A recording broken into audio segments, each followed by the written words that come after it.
Hey, Dr. Dawn Nicole here, CEO of ProcuraFind, where we develop and connect small businesses to corporate contracts faster, and proud author, multi-published author of Be the Contract-Winning Supplier, a beginning to winning guide to competing for corporate contracts in all sectors. We did put a link in the description below.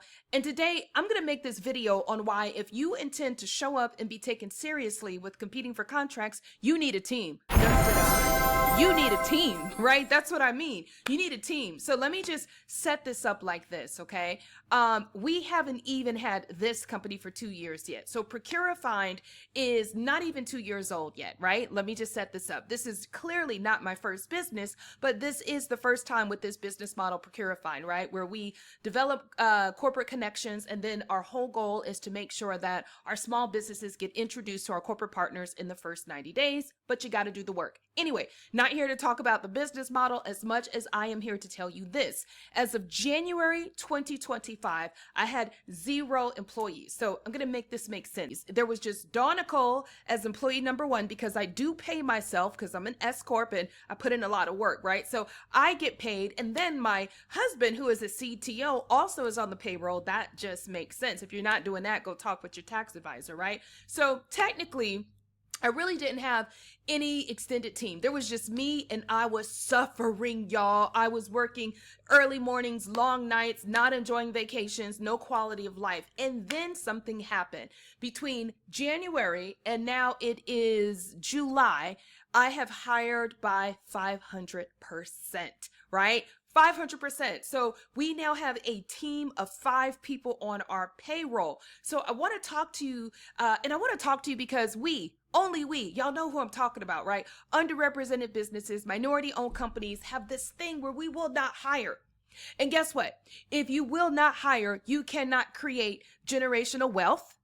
You cannot create scalability and sustainability, and forget about trying to get investors, right? If you're going after VC venture capital and you don't have a team, y'all, you ain't playing on nothing. You are seen as a single solopreneur small business. Now, there are small businesses out there who are solopreneurs because they just started, or that's clearly what they want to be. They want a lifestyle business and they want to be the doer, the person. I'm not talking to you. If that's what you want to do, then that's great. But my market, the people I'm talking to today, are the people who are looking to compete for contracts. Because when you think about contracts, this is a company trusting you to deliver at bulk, at scale, right? With record speed, with high quality, right? Usually. So you are no longer in the small business to business game. You are a small business who is scaling up through corporate contracting, and you are just simply taken more seriously when you have a team. And I remember after the holidays, after the Christmas holiday, I remember saying, man, I gotta change. I gotta have something different for 2025. I need more arms and ears. I need to extend. I need to really scale. Now, the reason I hadn't scaled before then is because we're really an online technical platform, right? Our product can be delivered almost wholly online if we want, which is great. So, but I'm also building business development deals. I'm starting to fly everywhere, and I'm just one person, y'all. And I'm a wife and a mother of adult children and a grandma now, okay? So I needed to extend my capacity. So my biggest fear, though, was being able to afford to pay a team. I have this big fear with not wanting to let people down, and I cringed at the thought of bringing people on the payroll and not being able to afford to keep them on the payroll, okay? I'm just giving it to you real, because a lot of small businesses have this thought in their head. However, here's what happened for me. I utilized a grant program. So let me tell you the steps that I took to confidently hire. I utilized a grant program in my local city and state, and I want you to look this up too. Oftentimes there are wage reimbursement grant programs or on-the-job training. Y'all write this down. This is good information no matter where you live. Look this up for your city and state. On-the-job training or wage reimbursement grant programs is what you want to look for as a small business. I will put the one that I used in the description in case you're in the Southeast region or the Carolinas, but this is not specific to just us. You can find these programs everywhere. And the goal is that if you find out the requirements of this program, typically there is a matching. That means you as the small business can go find the talent you need, and these on-the-job wage reimbursement programs will match, not dollar for dollar, but sometimes up to 80%, 85%, 70%, 75%. They will do a matching of the pay, which means that for the first 3 months or 6 months, you can afford to bring somebody in because you're paying a fraction for 90 days or 6 months, right?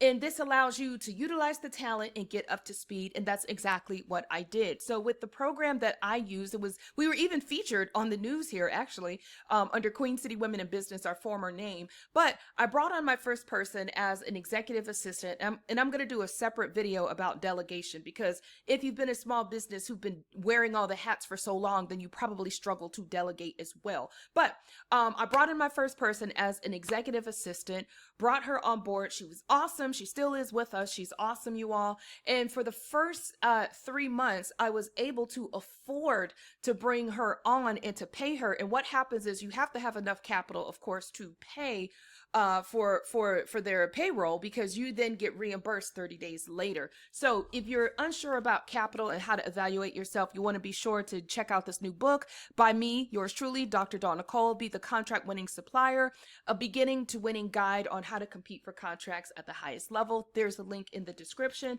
My point is, obviously we had enough capital to pay her forward and then get reimbursed. This would go on for 30 days, 60 days, 90 days. But here's what happened.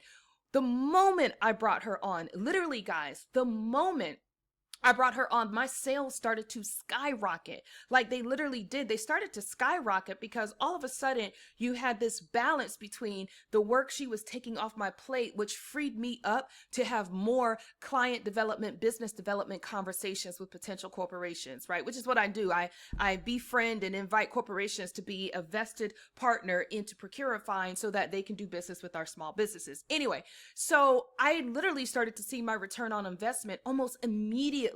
I got so hooked, on having a person working for me that I was like, oh my God, I got to get the next person. So I then hired the next person. And very shortly thereafter, my executive assistant did so well in the customer service, member services arena that I paid attention to her skills and switched her to a member experience leader, and then went back through the same program. Are y'all hearing me? I went back through the same program for her backfill. I'm gonna say it slow. My original person ended up getting promoted, did so well, and now I could afford, once she got out of the program, or I aged out of the program 3 months later, I was now making enough gross profit, right, that I could continue to afford and backfill, hire some more. And what I found out is every time I brought on another person, you guys, my business did better and better and better. And so today, in relatively speaking 7 months, we're a full team of 5 with a fractional HR. So technically that's like 6, but that HR person who's fractional is not on exact payroll, right? So my point is that you can hire through these grant programs. You don't have to be a small business. You may start as a small business. You don't have to stay as a small business. And here's something you need to know.